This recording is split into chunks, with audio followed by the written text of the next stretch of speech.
Well, I am here with Corey Nelson. She is the Director of Development and Public Relations for the Midlands Humane Society. Corey, thank you so much for joining me today. You're so very welcome. I love it every time. I have just, first of all, I love you guys. I have to always say this. My little beautiful Sunny Sunshine adopted her back in 2018. 2018, no, 2020. 2020. Oh my gosh, where'd I get Yep. 2018 from? I don't know. But 2020, and she is such a gift and such a blessing to my life. She was a specialty kitty. She couldn't see, her eyes were removed at a very young age. And I actually adopted her, I mean, not too long after that happened. And, but again, you guys do such important work in the community for the animals. So let's just talk a little bit about Midlands Humane Society and kind of the mission and who you serve and all that good stuff.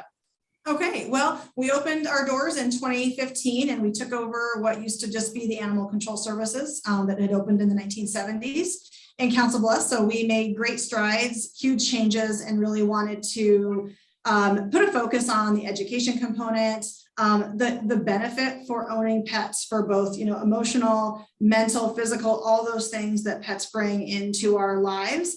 And so, 2022, we feel like we're living the dream, living a success story, and really making an impact on the animals that are in our area, as well as the people that live here, and giving them a little furry friend, little furry family member that they can have in their home. So, yeah, animals impact our lives in ways that we can't even imagine at times. I mean, 100%. they're a part of our family. So, well, let's talk about, Wags and Wheels car show. This is so much fun. And we are in what year? This is the 5th annual. So coming up on Sunday, August 28th. So let's talk about Wags and Wheels. What is it? So this one is fun. Our gala, we love our gala. It's our biggest fundraiser of the year. But there are certain things about, galas and black tie events and all those things, even though ours isn't a super formal black tie by any means, but some not everyone likes a dinner party. So this car show definitely hits a different demographic. It's a family friendly event. You can come up and see lots of different cars, trucks, old and new and everything in between. There's a live band. Radio Pilot will be performing. They've done our last few years and they're super popular. We have food and drink specials. We have awesome raffles, silent auctions, 50-50 drawing. There's just a ton of stuff to do for people. We have the benefit of being up at Thunderbolt and McCoy and a gathering room. It's all up there right off Madison Avenue in Council Bluffs. So super easy to get to off the interstate. Great views, air conditioning, shade, indoor bathrooms, all those things that I think are a big deal for a car show. And then super great cars. So it is just one of those events that people can come, bring your kids. There's not a cost to enter if you're just viewing the cars. Very, minor cost to enter if you have a vehicle that you want judged, and get the chance to win some amazing trophies that we have available. So you can register online. You can register, you can click a Facebook link when we put those out, or you can just pop into Midlands and register in person. Well, and let me ask you this. I mean, can you bring your dogs? Is this a dog-friendly show? I don't know. That's why I'm asking the question. It is. So we occasionally will bring animals that are adoptable. It just depends on kind of the situation at hand, the day of the show, with who we have to maybe bring up, because it is a very public, very busy event, and that doesn't always suit every animal. For sure. We would just ask that the public can certainly bring animals, just be respectful of Thunderbolt's rules if pets are or are not allowed in the building, and obviously the nature of the business with cars, and people that have cars are, they're very, very careful with environmental situations that they take their cars out in. So just being careful that your dog's on a leash, obviously, well managed. But we have definitely seen dogs come up to the show. So we welcome that, just being mindful of the situation. Yeah, no, absolutely. Absolutely. Okay. So I'm looking at my notes here. You have car classes? How many car classes? Like classes, meaning like what type of car you have and like the year or whatever. Right. So there are 13. So they range from things like original, truck, sports category, foreign, GM, Ford, those kinds of classes. So 13 of those. So you have to enter your car specifically into one of those classes. And then that's what you're judged on for first, second, and third place trophies in those classes. And then we have 5 best of. So things like obviously best in show, you have to have that one. Best paint, best engine, best custom, all those things that we have. So there's 5 of those. And then we have the raffles and silent auctions that anybody else can participate in. So it's fun to bring the winners up at the end of the day. So the car show starts at 12. The awards start at 3. So the day's over for sure by 4. And then we come up, bring the winners up. They get applauded. They love their trophies. And then we have new designs every year. I'll show you this year's design. I'm going to put it in front of the camera. Okay, cool. Oh, so pardon me. This is a dash plaque from last year. This is last year's design. Okay. I think I emailed you. Hopefully we'll go on the screen this year. But last year, and then we do, so first 100 entrants get a dash plaque, collectible metal dash plaque they can keep with them. And then we do shirts. So if you register by August 1st, you will get a free collectible shirt. So we have our Wags and Wheels design here in the front. Nice. Our lights just turned off on us. Yeah. And then we have our back, which is the same design. So that changes every year. We have an orange Volkswagen traveling van, which amazing. We're going to actually have an in-person Volkswagen traveling van at the show. The same color, everything. So the car gods shine down on us this year, and we got that lined up. So awesome.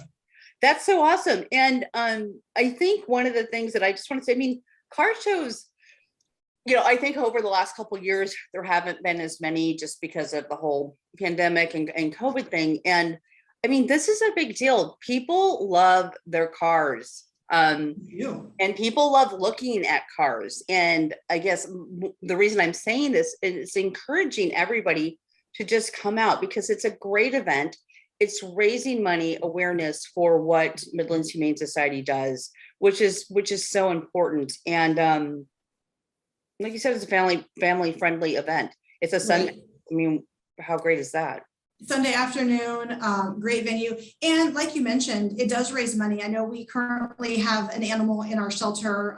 It's a dog's name is Bentley. He had a torn ACL. So that was, the surgery is, I think actually just happened. So those are some of the things where this is a $4,000 surgery. And so we had some money from Petco Love, and then we were asking the public for some donations, but those situations come into animal shelters pretty regularly. And he's a young dog, it's a great dog. And it's just so hard to not, want to help any of these animals that come in, cat, dog, rabbit, whatever it is. And so the public's been incredibly supportive of Midlands Humane Society, sharing our Facebook posts. And so those things really do help us go that extra mile and save these animals. That it's not just the spaying and neutering or the vaccine. Sometimes these are, several hundreds of dollars, and we don't turn that around and charge that to the adopter. So they go under a regular adoption fee. And we just want to give these animals the best lease on life, and give the public a really great pet that they're proud to own. And know that they came from Midlands. So well, and I mean, I will just speak to my experience in the last few moments that we have. Sunny Bunny, Sunny Sunshine. I mean, when I adopted her, she still had stitches on her eyes. I mean, that was a surgery that she had to have in order to be adoptable, but also I think just for her to have a quality of life. Right. And not be in pain. And not, and I'll say little Sunny Bunny, she, she's blind, and everybody's like, oh, she's blind. And I'm like, you know what? This little girl runs around like a mad woman. She does not know anything different, and she's so freaking happy. She is so happy. So it's a good lesson for us all, right? Yeah. Just because there's something happening, animals are so adaptable and forgiving, and they're just resilient. Resilient. That's a great word. And she, so I always encourage people to take a look at those animals that have that surgery, and also donate, because that is what you guys do, and that helps give them a quality of life that they deserve. It gives us the freedom to be able to not say no. that we're able to help those Yeah. animals that come through, and adopt seniors. You know, it's not always the puppies and kittens that Yes. need homes. They do too, but you know, that 6 and 7-year-old dog and that 12-year-old cat, we get those regularly as well. And so, and those pets make the best pets for certain people. You know, Absolutely. you may not want the crazy runaround kitten, but you still want a companion. And so they're out there at shelters all over. So we encourage you to look for those pets too. Yeah, because there are circumstances, whether an owner has passed away or whether they had to go into assisted living or whether they just had to move and couldn't take the pet, it's still, you know, they're wanting a life that, and people, you know, they're just, animals are awesome. I guess that's what I'm trying to say. So In a nutshell, right? in a nutshell. Absolutely. Absolutely. But yes, our events, you know, any of the fundraisers we do, it goes back to the animals. We have animals that are long-term dogs and cats that are here for weeks and weeks and months. And that is not an inexpensive, piece of the puzzle. Those are things that are taking a lot of time and money and Sure. care. And so that's what we need from the public, and to support those things. Every shelter needs those things. Holding on to animals if you can. A lot of shelters are faced right now with overpopulations where they're struggling. And so being able to, really keep your pet if it's in your power to do so. And if not, that's why shelters are here. Yeah. And the education piece too. And also just knowing, if you've got a space in your home and a space in your heart that is inviting an animal in, do it.